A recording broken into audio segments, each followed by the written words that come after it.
I remember I used to go like in my room, sometimes lock myself in and just like cry into my pillow and like pray that I wasn't what I was, and it it was a very difficult thing to navigate. I never woke up wanting to be a mental health advocate or any kind of activist or advocate. And I didn't even know what the heck that meant. Like when I Right. was growing up, like I had no clue what that was. But it all came out of that need of survival.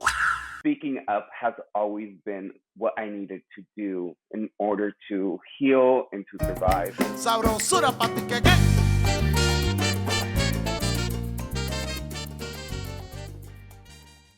Hola, everyone. This is Pam, your host of Café con Pam, the bilingual podcast exploring stories that inspire us, challenge calladita culture, and support you embracing your voice. El día de hoy tenemos una conversación with Juan Acosta, a first-generation Mexican immigrant mental health and LGBTQIA+ activist, content creator, también from Woodland, California.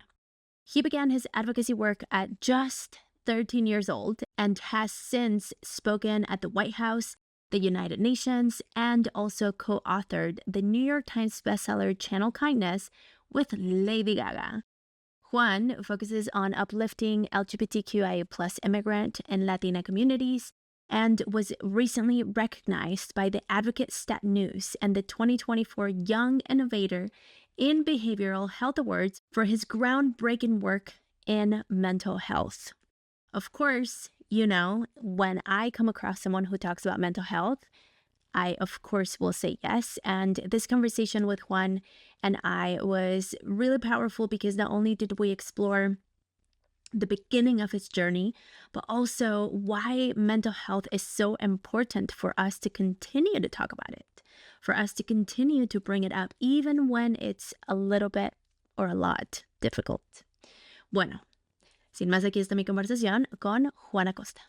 Juan, welcome to Café con Pam. I'm so excited to have you and have our conversation. Thank you. Thanks for having me. Of course. So the first question we always ask is, what is your heritage? Yeah, so I'm Latino, but I come from a Mexican household, very proud Mexican immigrant in this country. So that's my background. And you came here when you were little.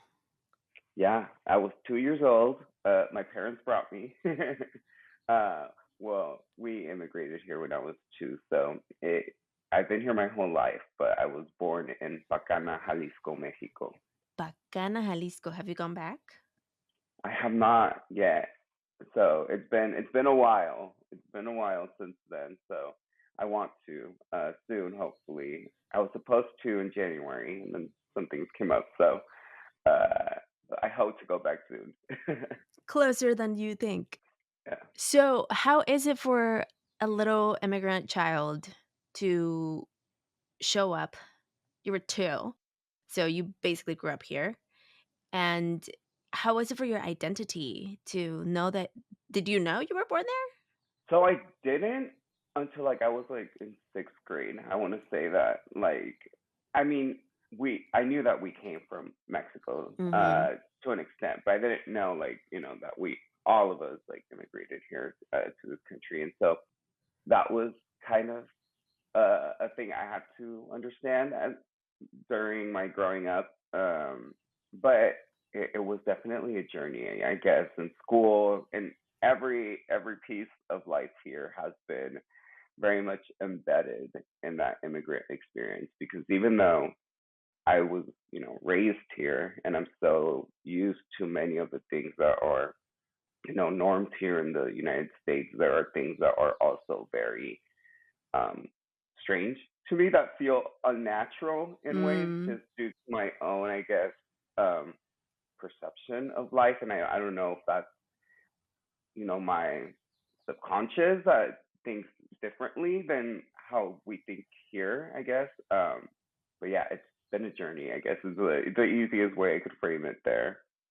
Well, and I think also from my own lived experience as an immigrant kid, it's almost like, and I wonder if that's your experience. I wonder if you almost feel like the moment you cross the door to your house is one type of lifestyle, and Hmm. then when you leave your house is a whole other thing. Definitely. It's a trip. I Yeah, because at home I've always been, at home they call me Manny. My middle name's Manuel, and that's like I'm Manny here. And then when I step out of my house, it's like I'm Juan. No one else calls me Manny outside of my house. I'm Manny at home with my siblings, with my parents. But as soon as I step out, it's like I'm Juan, and then I have to go. I don't speak as much Spanish in public as I do here at my house, and Claro. so it's very different in the way that I guess life is approached once you step inside the house and outside the house. Yeah. Yeah, I think is that immigrant kid or child of immigrant experience that's very nuanced, and it's one of those, like, only if you know type thing. It's Yeah. not something that I mean, we can sit here and describe it, but you have to experience it, you know? Yeah. I mean, it's beautiful because you get to experience, culture in a way that is different. Mhm. But it's also complex when you have to kind of figure life out in a place that isn't familiar to you or your family to Yeah. that extent. Yeah. So what happened when you were 6 that you realized you were not born here? Well, I just took it kind of like normally. I think for me, the most complex thing was trying to figure out the English language. I think I had like a difficulty with that. We always spoke Spanish. My parents didn't speak English, and Mm. so going to school and like being in like the English learner classes and like trying to figure things out in that way was kind of different because obviously for my peers that were like proficient in English and who like were born Yes. here, it was Yes. much easier for them, I guess, to kind of figure things out. And then for me, that was kind of like the biggest challenge was kind of trying to like become familiar with how schools worked here, because my parents didn't know how the school system worked here, and Mhm. so figuring out systems was very difficult for me. And so that was like one of the main challenges, in addition to learning the English language as well. What number of sibling are you? I'm number two. So you're on the eldest side? Yeah, and so my brother had a very different lifestyle than me, and we all have a very different lifestyles. All of my siblings, and my brother actually lives in Mexico now. Se regresó. Yeah, so se regresó, and he's been there for a while now. He has three kids over there, and so in many ways, I took on kind of like figuring out the college part of life, uh, Yeah. because he didn't pursue that. So you became the oldest. In a sense, yes, I became the oldest for my other two siblings here, and for him, I've always been a very, I don't know, I guess too empathetic when it comes to like people's emotions. I care a lot, and um, figuring out the college system and just school in general was very difficult because I had no reference for it, and Yeah, it was complicated. same. I ended up going to college in Missouri. How was that? Well, I'm back. As soon as I graduated, I was like, I'm out of there Yeah. because it's intense. Yeah. I often tell people that have not left their coast, whether it's east or west, you don't know what America is until you get to the Mhm. Midwest. Mhm. It's very real. Yeah. No, I cannot even Yeah. imagine that experience. Yeah. Yeah, it was fun. And for me, this is why I have like a weird accent because I learned English from my black friends, Mhm. but then I had to adjust to corporate America. Mhm. And so it was this like interesting dynamic of, you know, you just pick up whatever you got. Yeah. You try to adjust, I guess, as you go into like Correct. different environments. Yeah. Yes. Yes. Okay, so older brother, when does he leave? He left when he was 18. Oh, so as soon as he could, he was like, "I'm out of here. Yeah. This place is not for me." Mhm. Wow. How was it for you? Were you close? Um, we were, and it was challenging. I think for me, until this day, it's a bit challenging. I think it's something that does kind of like weigh on me to an extent. Mm, It's difficult, but um, I guess that's the beauty of technology for now is that we get to like really be like in touch every day, even if it's not physically in touch. But I do think that's something that um, was difficult for me growing up. I was 13, I believe, 13 or 14 when he wow. left. So I was a teen, a very much a teen. And I think like any, I think it's an immigrant child story, right? We have to like support in many ways our family, whether it be translating at the doctors at like a very young age to your parents. And Mhm.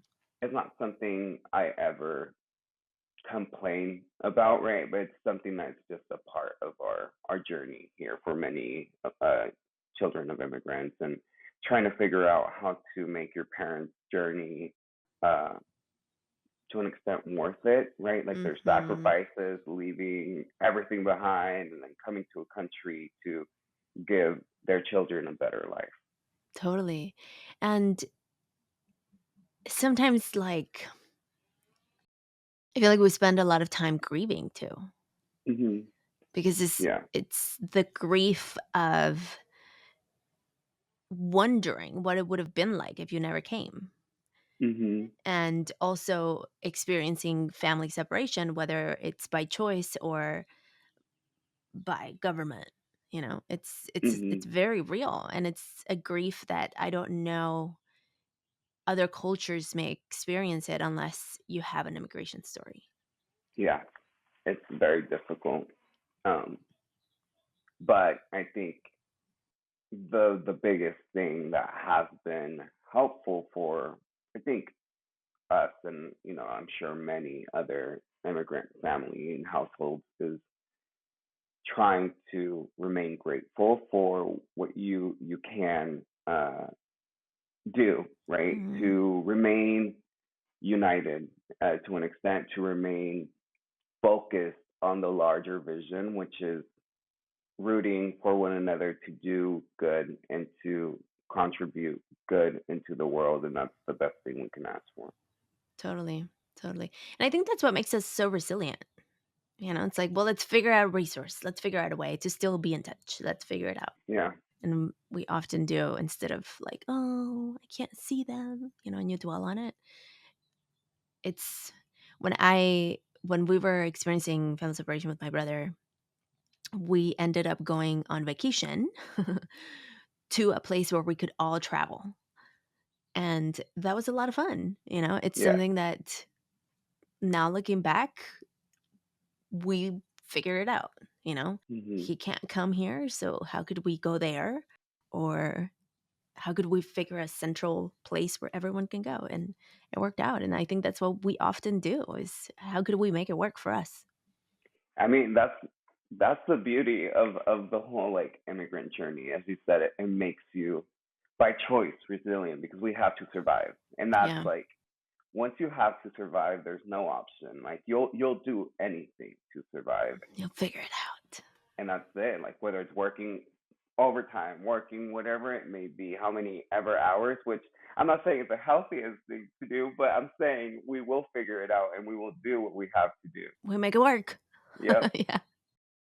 So Juan, you often talk about your bullying experience, and you were really Mhm. young when it started. Mhm. And as we're in this topic of the immigrant family, we also, I think it's been clear for a lot of us. I don't want to speak for everyone, but I think in a pretty general way, we don't talk about mental health.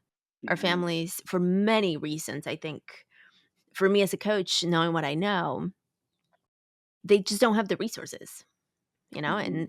and it's easier to be like, ponte a limpiar, Mhm. o sea, todo está bien. Uh-huh. than to be like, let's talk about your feelings, because we also, I mean, our parents didn't have anyone to talk about their feelings with. And so they don't have Mhm. the modeling Mhm. to then support us. And I know you went to a counselor, but Mhm. how long did it take for you to get there? Yeah, it took me years. I think like 2 or 3 years. I mean, I was definitely struggling before then. It got really bad within those 2 to 3 year span. But I was already like since elementary school, I believe I was already kind of just feeling different things that I didn't know how to label. Mm, And once I got to middle school, it was heightened. So the 2 years in middle school, that was kind of like my worst time mentally. And then once I got to like late eighth grade, early ninth grade, that's when I went to the counselor, and I started speaking openly about it. But that started in elementary, and then it didn't take me up until like almost, I believe it was late eighth grade to like actually start opening up a bit more about it. how did you cope? I didn't. That Mm, that was where I I really struggled there, and it was not a you know favorable experience. And a lot of the bullying came because of, what people assume my sexuality to be.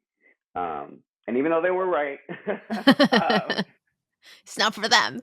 it was my story to tell, and it felt very um, invasive and very much like I was being put on the spot for something that when I was in fifth, sixth grade, or even fourth grade, I had no idea like what even that meant, right? I was figuring out my life. I was just trying to be a child, and Mm-hmm. it immediately became like, oh no, like you're different, you're gay, like you're this, you're that. And I remember there was like this scenario where I had like this little backpack, and then someone was all like, "Oh, do you carry like magazines of like men in there?" And Oh my gosh. like we were in elementary, right? And it was just very it was difficult. And then in middle school it became even more of a thing. And I mean, I felt ashamed of it, and I didn't want to cope. And at the same time, I didn't want my parents to know.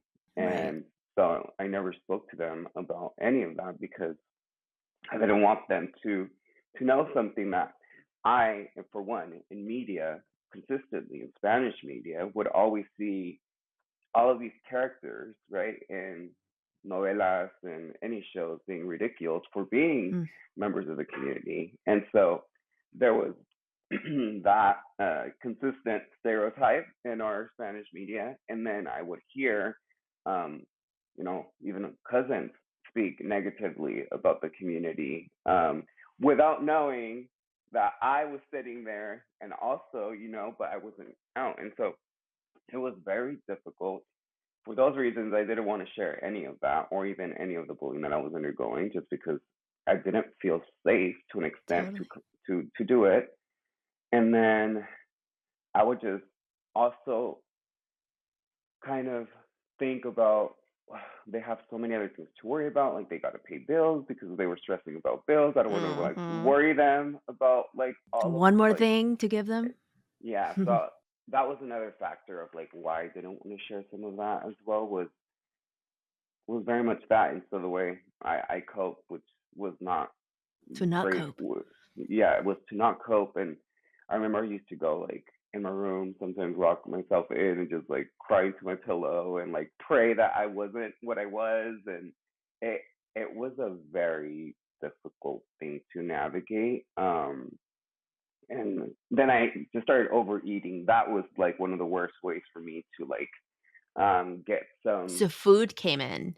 Yeah, food definitely came in, and that was kind of like my friend, because I didn't feel like I had a lot of friends. I had a lot of girlfriends, but then once that became like really intense, I didn't want to hang out with all the girls anymore because Oh, everyone would like come, and yes. it got messy.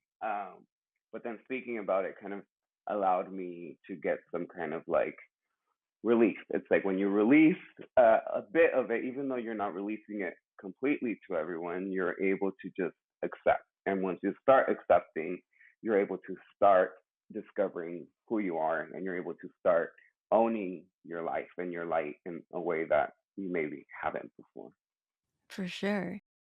What did this counselor say once you finally made it to the counselor's office? She was very, supportive, and something that I always appreciate. Her name's Mary Scarlett. I still keep in touch with her here and there. She always believed in me and my potential. There was a point where I was doing like not so great with my grades in school, and I remember she called a meeting like with my mom and like all my teachers, and she was just kind of like, what's going on, and then that was the first time my mom kind of found out that I was getting like bullied, and All at once? Grades not yeah, good, bullying happening. yeah, and so it was difficult. However, like my grades really improved after that. So shout out to her. And I remember for my college journey, I wanted to go to San Francisco State, and I knew I wouldn't have the financial support from my parents just because we don't come from money. But she told me, she's like, you can do it. Just go do it.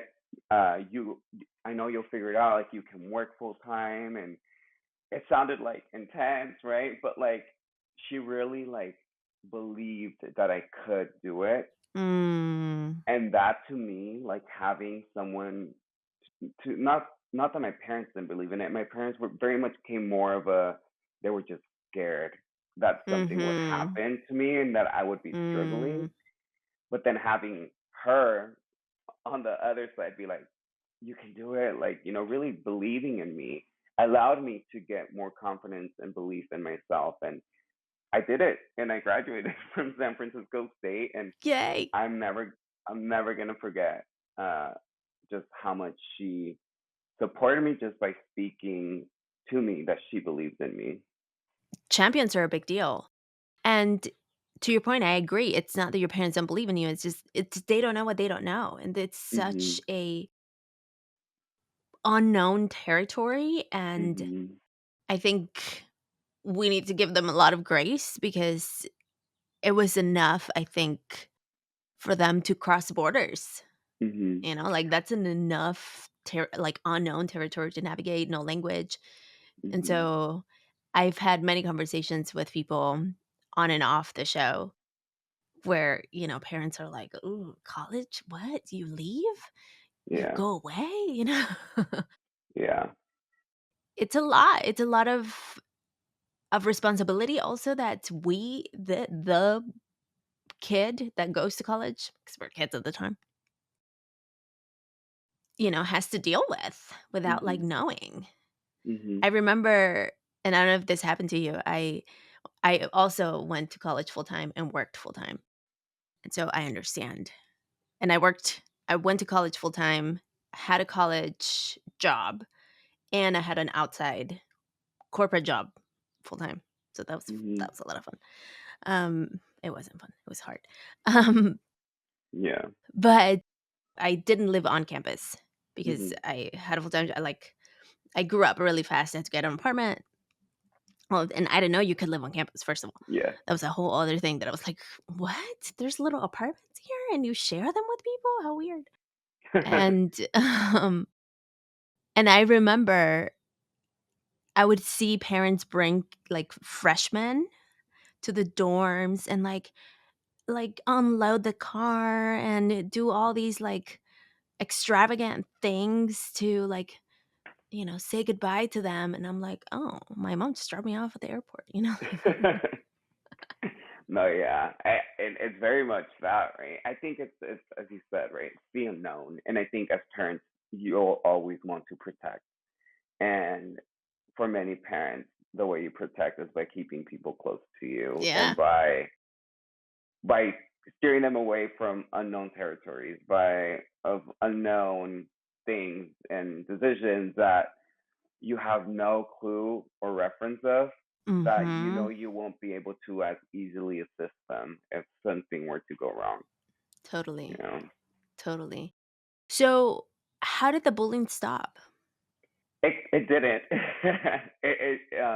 It continued, but I came to a point in my life where it was more of a like, now I'm sure of who I am. Mm. Now I own who I am. And so I started utilizing that as a method of empowerment for me to be Yes. like, well, no, like, well, good. I'm glad you're talking about me. I'm gonna still be myself. And so that's kind of like the approach I took, and I just got really close to my friends.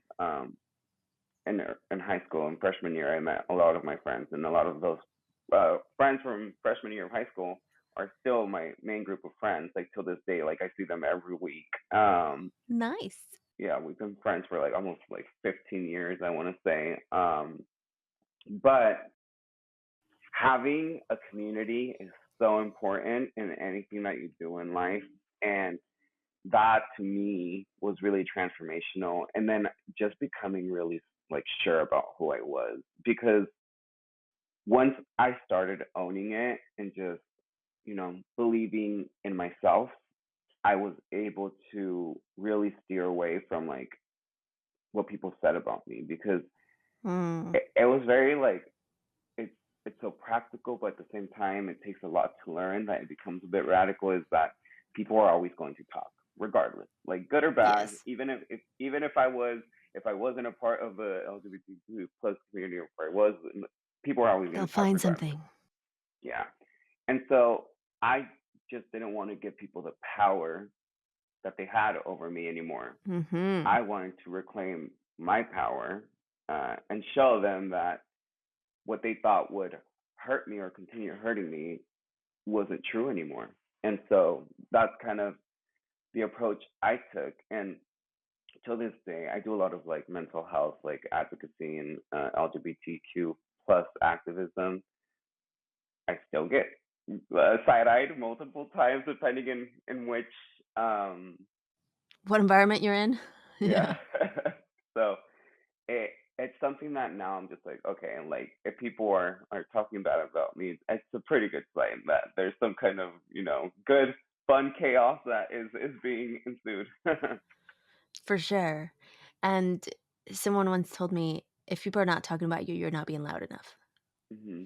Yeah, and like for here in town, like there wasn't many people from the community at all, and so that was kind of one of my things too. Is like once I started like growing up a bit more, like junior year or like senior year, I would always like when I would go get like a coffee or something, I would always like get super ready, like in a full leather jacket, like sunglasses, just because for me, like I never had like that visual of like that's someone who looks like me, right, kind of thing. Mm. And so when I was able to kind of start doing little things like that that are literally not anything like, transformational or major, but it made me feel confident in who I was. Yeah. And at the same time, I hoped that if there was someone like me sitting wherever I was at, would get like a sign of like, okay, I'm not the only one, because I felt like I was the only one growing up. And before I moved to San Francisco, I emailed the city council and I was all like, we need to do something for Pride Month. And so, You were young. yeah, I was 21, I think, at the time. I had just turned 21. Yeah, because my birthday's in May, so June's like right out. Like, Yeah. It's perfect. so I was just like, I gotta do something. Like, I know it's gonna piss people off probably before I leave, but I don't care. I need to do it. I need to do it. I'm not gonna feel good with myself if I don't do something to change the narrative here. Because we never had like anything like that in town. And so once I emailed the city manager, like they're like, well, can you draft a proclamation? And I was all like, no. In my head, I was like, no, but I was like, well, we'll figure it out. Like I just stayed up and I just did a bunch of like online like research about how to like write things, and it was an experience. But I emailed it to them the next morning, and then they had like a public comment session, and I remember I would like it was my first time publicly, like at a city council space. Oh my gosh. No pressure. Yeah, and I remember I was like shaking a bit, but I was up there, I was wearing like an all black suit. I remember, and I was just like, this should have already been done before, kind of thing. Just gonna like very like pointed about making sure that we were including the community because they are our community members who want to contribute to this community here in Woodland, but that didn't feel safe enough to Mm. contribute to a place where they didn't feel like they belonged.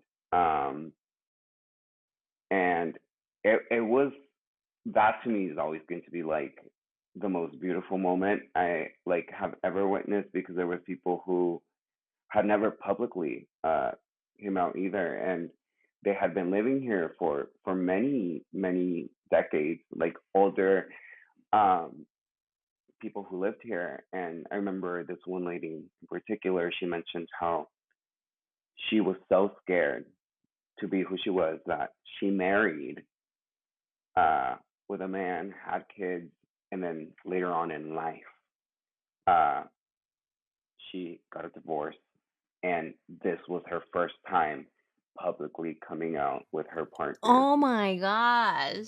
Yeah, and it was like that was such a wild, like tremendous experience to even be a part of. And then obviously there was people opposing it, people who were very much speaking about like religion, and I respect people's Ugh, religion, bye. but you know, Queer people have always existed. Come on now. exactly. And if you are focused on making people's life a living hell, you cannot tell me anything about religion. But Totally. so yeah, it passed. That it passed, and it was just now there's like a Pride Month every June. There's like a little Pride parade now that they do, uh, and it's pretty cool to see because it's like a complete 360 from when I was growing up to now. There's like people walking down with their little rainbow flags and just walking on Main Street. You know. That's amazing. And how, like, from that moment, how do you think the little boy that was being bullied felt? Is he proud? I think he was, and I think about my younger self often when I do some of the work that I do, just because to me it was kind of like I'm doing it so that other people don't have to go through the things that you know he or I went through at a younger age. And at the same time, it's a method of healing for me till this day, Mm. where I'm able to kind of just. I wish I wasn't so hard on myself back then, um, Mhm. and that I was able to be kinder and more affirming of myself amidst the other people's comments about who I was, and that I would have just been able to speak up Mm. sooner. That's like I don't believe in regrets. I believe it's all part of life's journey and lessons that lead us to where we are. But that is one of the things where I wish I would have done things differently. However, I know that I've completely changed my life around thanks to the support of my family, my community, and everyone at large. Yeah, for sure. Well, this is a great time to take a little quick coffee break. Sabrosura pa' ti que qué. Juan, do you drink coffee? Yeah, How do you drink your coffee?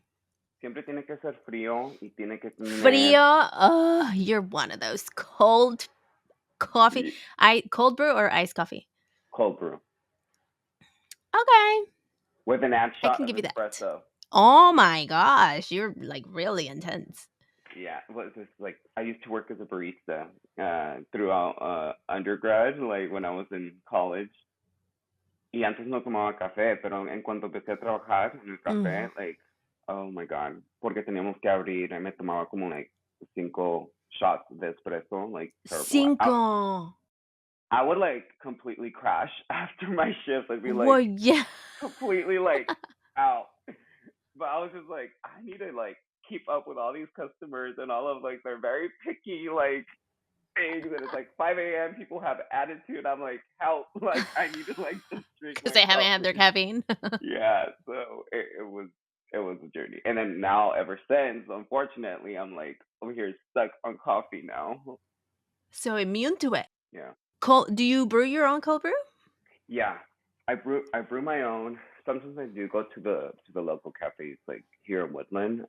Mm, There's, but I try to brew my own only because I'm just like I was a barista for so many years. Like, come right. on, You like know just how to do do it. it. Yeah, but then there are times where I get lazy and I'm like, okay, I'm gonna just go get it. How many hours cold brew do you brew it? It's overnight, usually overnight So like 8 for hours? yeah. Okay. I used to brew when I was a barista. We used to do a 24-hour cold Mm, brew, and that would keep me like that was like intense. yeah.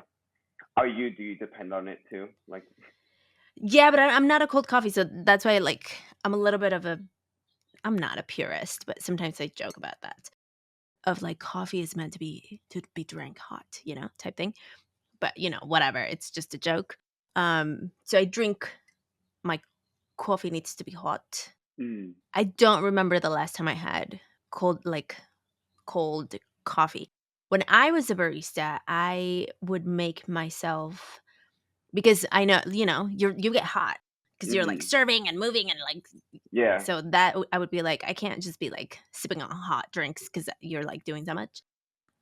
And so I would make myself cold brew lemonades. Those were a lot of fun. Mm, And I would put like maple syrup and mm. that was so good. So I've good. never had that, but I've always been a cold. For me, I guess I'm very impatient. I hate waiting for like my Waiting. coffee. Yeah, like for it to like not like just waiting to like get it and to like drink it. Like I'm so sensitive when it comes to like hot things in my mouth, and like every time I've gone to like when I've traveled and I've been in New York and it's been like 6 degrees out, I'm like shaking, but with my cold brew in my hand, I'm like literally Still? like yes, it's Oh my terrible. gosh. Yeah. Yeah. No. Respect. I can't. It has to be hot for me.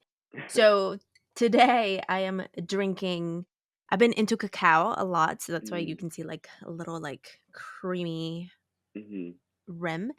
And I'm drinking I mixed it this time. So I did ceremonial cacao from Chocolate House, Mm, who is Jessica.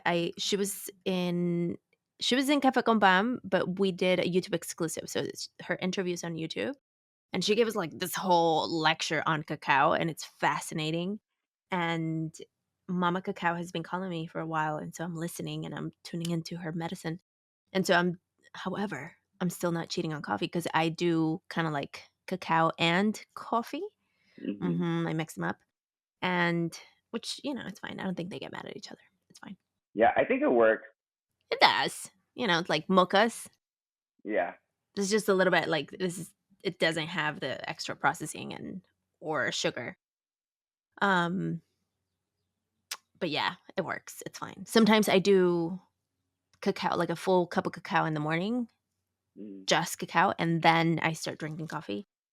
But mhm, sometimes I'm like half and half, and it works, and it's a lot of fun, and it's very grounding. I do even with coffee. I just think coffee is a plant. It's been so exploited for so long that mhm, you can definitely still do work with the plant. Like I do believe in the ritual of your morning drink, and like it's a mini ceremony that you do every morning. Like even if you just open the fridge and pour your cold brew, yeah. it's still this like very ritualistic thing.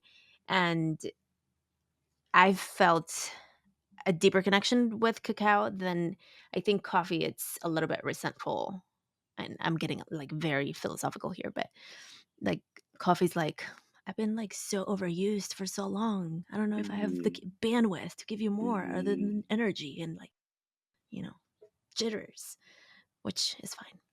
No, yeah, I totally get that. I mean, for me, it's like it is that ritual of like I gotta wake up and I gotta drink my coffee, but at the same time, I relate it now to like if I don't have my coffee, I'm not gonna be as productive. Like into like Mm-hmm. where I have to be up and I have to work and I need more coffee so I can get even more of my meetings done. And like it becomes it's very easy to start relating it to like just capitalism and overworking in this country. Right? Yeah. Totally. I agree. And I think this is why I've been caught a lot more by cacao because cacao is more like chill, Mhm. ground your like she gives energy, but it's this very grounded energy of like you do what you need to do and what doesn't get done won't. Yeah. Yeah. Caffeine is like just get it No, all yeah. done. It's a little bit more frantic. Yeah, no. I used to work at a chocolate factory when I lived in San Francisco, and How I fun. there was a bar like a cafe, and so that's why they always married everything with cacao. It was like the coffee was like cacao nibs, and like it was like Yes. very like it was very cool, and they had like this 100% chocolate bar, it's like full like cacao, and Wow. I remember the first time I tried it, I was like, oh my god, this works better than my coffee. Like I'm alert, I'm up. Like it was You're intense. alert, but you're not like Yeah, wired. jittering. Yeah. No, I always shake. Like I can literally, I'm like literally like I'll just shake. I'm like trying to show something on my phone. I'm like shaking it. Everyone's like, "Are you okay?" I'm just like, it's my normal. Like I just drink too much coffee. It's terrible. Deep breaths, deep breaths. Yeah. Okay, let's get back to the show. Let's talk about something we all deserve: financial empowerment. Whether you're tackling debt, planning for retirement, or starting that dream business, navigating your finances can feel overwhelming. But it doesn't have to be, thanks to Savvy Ladies. Savvy Ladies is a nonprofit organization dedicated to helping women like you take control of your financial future. They offer free resources, webinars, and my favorite, a free financial helpline where you can connect one on one with trusted financial experts. And yes, it's completely free.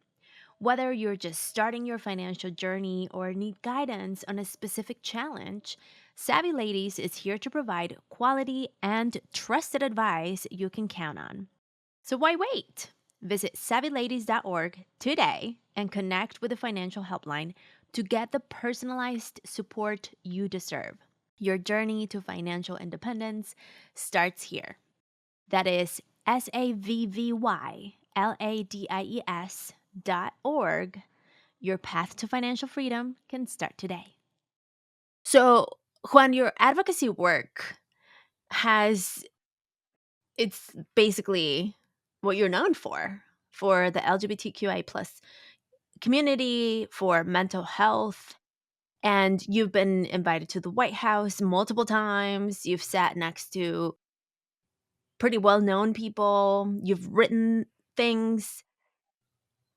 How do you take care? Like, we just had a whole conversation in the coffee break about coffee and like doing too much. So, how do you balance the doing and the being?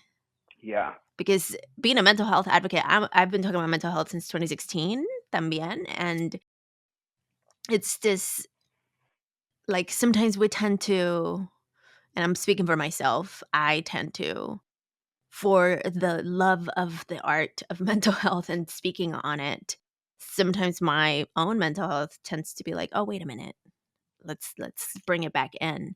And so how do you create that harmony between your own mental health and continuing to advocate for others?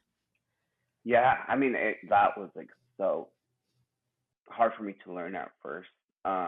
It's very difficult, and you, as you said, like you love what you do so much that you're willing to sometimes put um yourself over anything, right? And so there's definitely been times where I'm like, okay, this is at my expense now. Like what can I do to like shift? What can I do to take a step back? Not forever, for a little bit, and then I'm able to get right back into it. But it can be very difficult. And for me, the reason why my advocacy started is I never woke up, and I'm sure it's the same for you. I never woke up wanting to be a mental health advocate or any kind of activist or advocate. And I didn't even know what the heck that meant. Like when I Right. was growing up, like I had no clue what that was. But it all came out of that need of survival.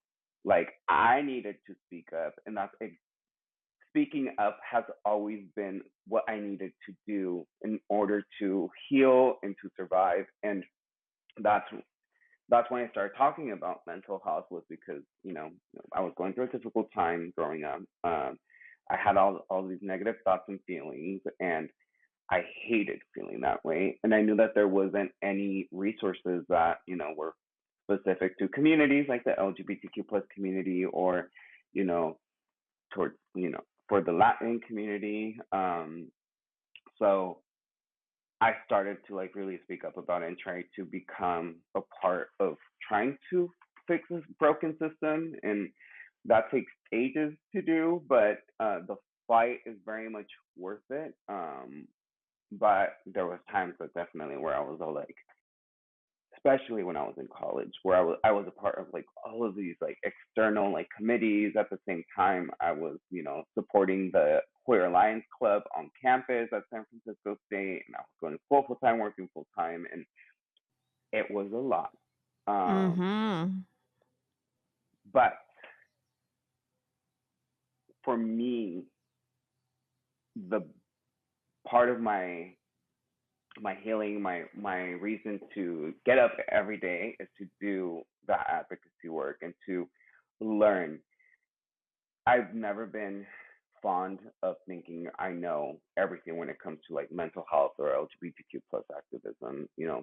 The world changes every single day, and for me, that's what makes it exciting, is trying to learn from other people about their experiences too, and that way I can inform myself. And like over exerting myself, it comes more from you know the nature of having to do work sometimes that you aren't as passionate about. Because for me, if it was all mental health, I'd be happy. I'd just be like, good. But it's because I have a better support system now, and I'm much better at speaking about my feelings. So if I'm feeling overwhelmed, I'm able to just tell my parents, hey, like I'm overwhelmed. Like yesterday at work, I was like overwhelmed, and I called my mom. I was like, Mom, can you believe I cried like during like lunch? But it was not even like anything like terrible that happened. I was just in my field yesterday, Yeah. but I can talk to her. I can call her up and be like, Mom, I literally just cried, like, and just have like a conversation. Same thing with my friends. Like I'll be texting like my group chat and be like, y'all, like X, Y, and Z happen, and like we're all there for each other, and that has been really supportive. And then there's times where I just have had to learn to say no, Mm. to step back and just be like, I'm gonna take these 2 weeks where I'm not gonna do anything. I'm gonna go to work because I gotta work. But then I'm gonna just go back and go home with my family, hang out with friends, and that's it. Like, so just learning to do that has been really helpful. But then there are times where I have, put myself last at times, because there are things that are almost pressing that need to happen right there and then, Yeah. that you have to learn when it's worth it and when it's not as Mm.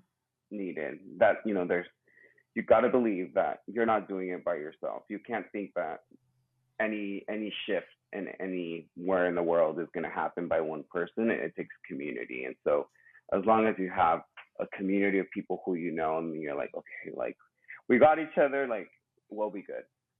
Totally. I'm curious, how do you navigate the individualistic nature of being in the US, and also the very community driven cultural aspect of Latinos. It's this like dichotomy that we constantly have to deal with.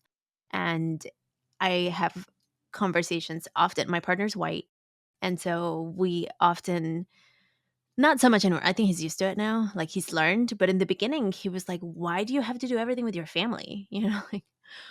Like, if we're picking someone from the airport, why does everyone need to come? Hmm. Like, and I'm like, why not? Because we just do everything. Like, we ride together. Like, Yeah. we go hard together. So Yeah. how do you navigate, especially in the mental health advocacy space? How do you discern and or deal with, like, sometimes you do want to be you, and sometimes it's about us. Hmm. Yeah. I mean, that's what you mentioned is so true. Like, I think our cultures are so community oriented, whereas here is very different. And I'm 100% that way, and it's very complex because you kind of have to be both to an extent, Yes. to stay alive here, because if not, you're kind of like being completely trampled. Mm-hmm. For me, my family is everything. Like, it comes before anything, anyone. I'm gonna choose my family. And I remember like vividly. There's this one example. I had like this event I had back when I was in college, scheduled in Santa Barbara, and I had not seen my parents in like probably like 8 months or so. And I was just feeling like a child. I was just like, I really need to see my family. I was just really like in my head. I was overwhelmed with all of the changes. I was like, burnt out, like just work, and I just wanted to see my parents. And I I knew that I wasn't going to be present at the event. If I went, like, it wasn't going to be me.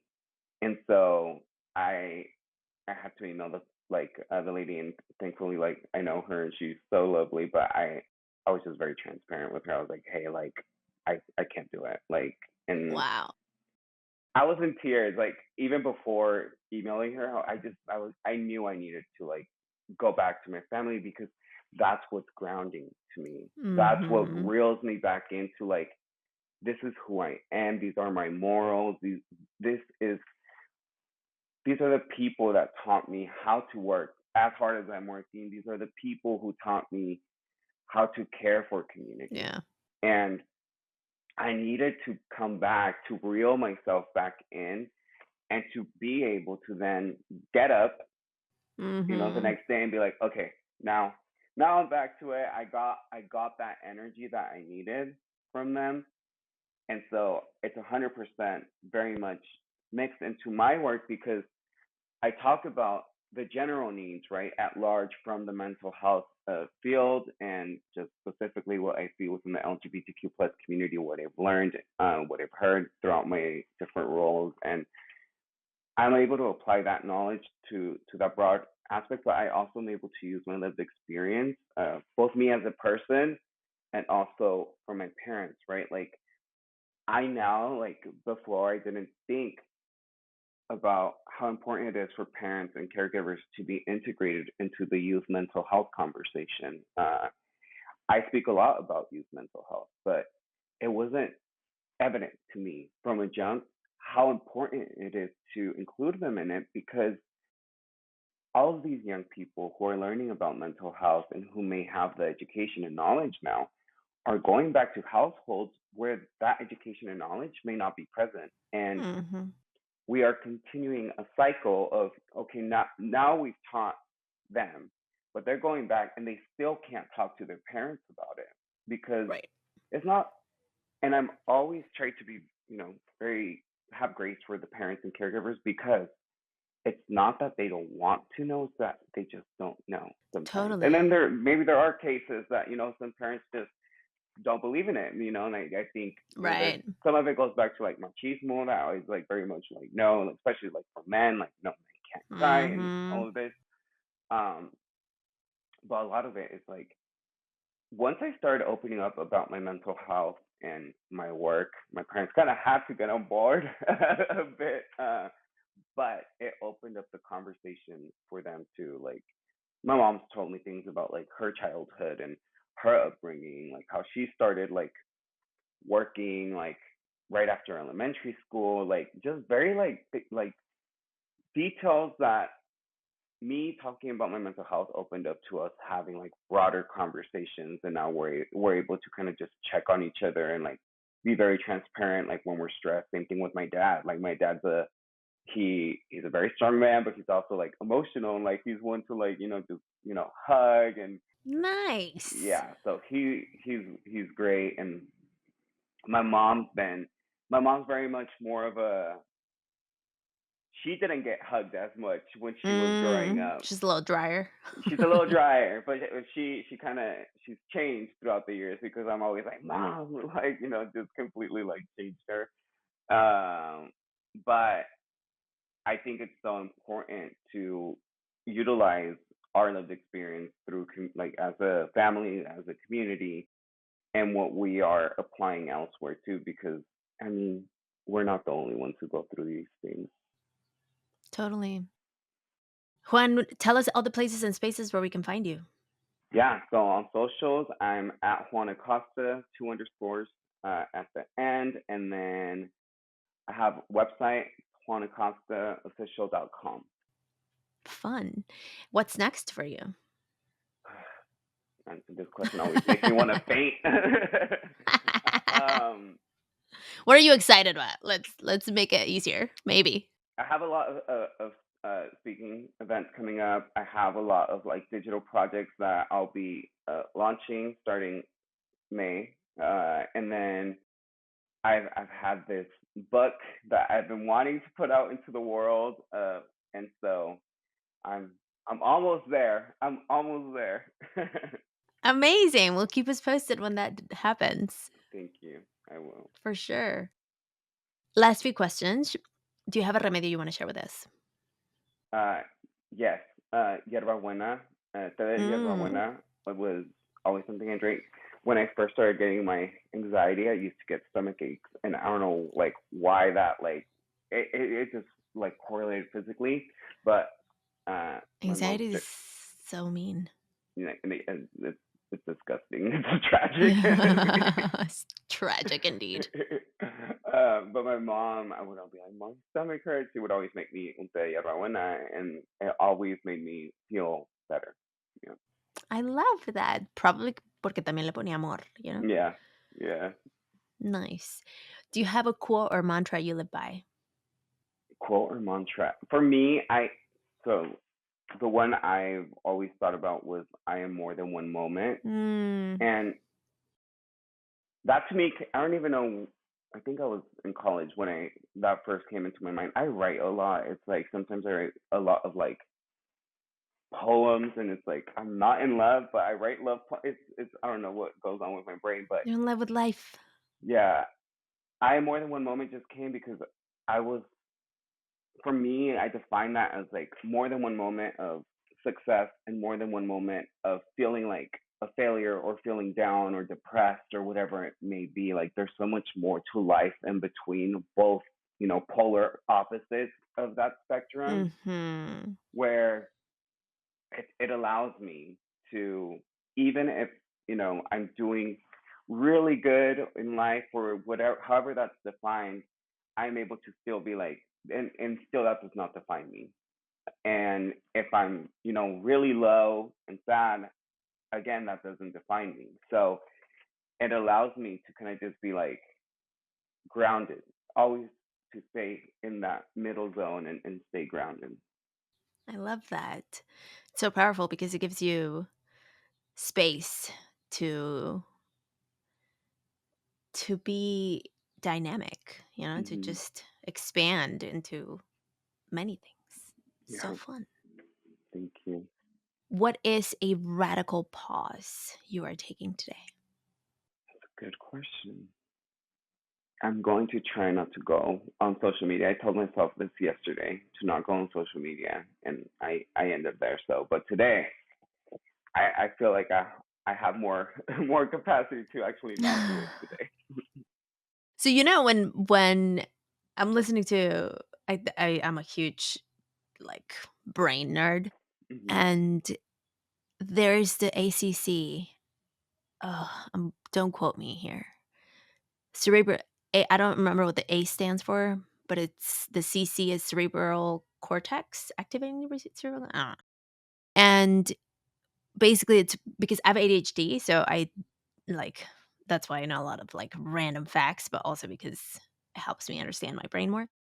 Dopamine is the neurotransmitter that's really powerful. Social media gives us dopamine. Hmm. However, when you train your ACC to resist it, it also you could in a way kind of like it doesn't necessarily give you dopamine to not open the app, but it's like a muscle that you're training. Yeah. So if you do it one day, then the next day gets better, and then the next day gets better, and then the Yeah. next day gets better. And I've been trying to be more intentional about it. I mean, I create content as well, so it gets kind of hard, trying to Yeah, keep the I time balance. understand. But with all the news and all the things that happen, that's another part of staying grounded. It's kind of like unplugging from the world and listening to just your thoughts. Because as soon as you go online, you're so like easy to like, oh, let's compare X, Y, and Z. Let's do this, and it becomes messy. So it's good to just take a step back and sit with yourself. I agree. Well, Juan, thank you so much for coming to Café con Pam. This was a lot of fun. Thank you for sharing your story with us and inspiring us to do the work and to listen, to tune into our mental health. I do think it's really important. And thank you for having me and for what you're doing to uplift voices. Yeah, of course.